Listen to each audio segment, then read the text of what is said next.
तर नमस्कार मित्रांनो, स्वागत आहे तुमचं आमच्या लाडक्या यूट्यूब चॅनलवर. तर मित्रांनो, आपणच बघणार आहोत तुला शिकवणं चांगला धडा या मालिकेमध्ये कोणती अशी नवीन इंटरेस्टिंग अपडेट आली आहे तेच मी तुम्हाला आज सांगणार आहे.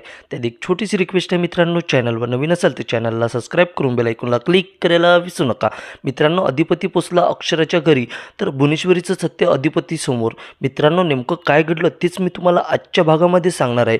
मित्रांनो, ह्या निर्लज्ज भुवनेश्वरीचं सत्य आता पूर्णपणे अधिपतीसमोर आलेलं असतं, कारण की भुवनेश्वरीने वकिलाला फोन करून खोटी नोटीस अक्षराच्या घरी पाठवण्याचं सांगितलेलं असतं. तर इकडं आजींनी आता अधिपतीला सांगितलेलं असतं, तू काहीही करून सुनबाईंना घेऊन ये, तिला समजून घे, तुला हा आनंद फक्त सुनबाईंमुळेच मिळतोय. त्यामुळे फक्त आणि फक्त अधिपतीच्या मनामध्ये मास्तरीणबाईंचा विचार चालत असतो. तर इकडं आजी आता चारोज सरांच्या खोलीमध्ये येतात आणि ती आनंदाची बातमी सांगतात. त्यामुळे चारोज सरांना खूपच आनंद होतो. ते बोलू लागतात, त्यांनी स्वतः सांगितलं की तो अक्षराला भेटला म्हणून. तेव्हा आजी बोलतात, हो, आज ना मला खूप आनंद होत आहे. अधिपतींना हसताना मी खूप दिवसांनी बघितलं आणि मी त्याला सांगितलं सुद्धा, सुनबाईंना आता लवकरात लवकर घेऊन ये. त्याच्याकडून आता सुद्धा होकार आलाय. आता मात्र बाबा हसतच बोलतात, आई, अक्षरा ह्या घरात पाहिजे.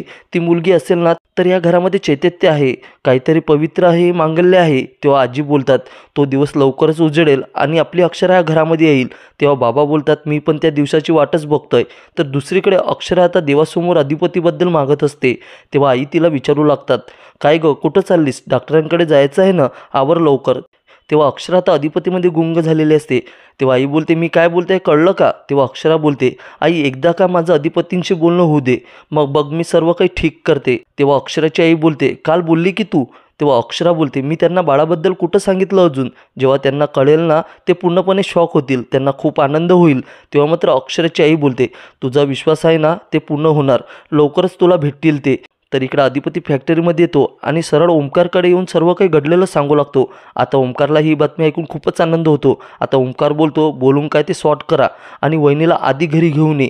तेव्हा अधिपती बोलतो, काय वाटेल ते होऊ दे, त्यांना घरला घेऊन यावंच लागेल. तर आता ओंकार बोलतो, वाट कसली बघतोय, जा की, चांगल्या गोष्टींना वेळ नाही घ्यायचा, जा की लवकर. तेव्हा अधिपती बोलतो, हो हो हो, चला मास्तरीणबाईंना घ्यायला, असं म्हणतच तो गाडीमध्ये गाणं म्हणत बसतो. आता अधिपती गेल्यानंतर ओंकार आता मनोमन बोलतो, असाच खुश राहा भावा, तुला असं नाराज नाही बघवत रे, तू वहिनीसोबत खूप खुश असतो, जा लवकर घेऊन ये माझ्या वहिनींना. तर इकडे भुवनेश्वरी देवीसमोर आता हात जोडून बोलू लागते, आई, सुनबाई अधिपतींच्या जीवावर लय उठतात त्या, आता बघ आई, त्यांचे पंख कसे कापतो आम्ही.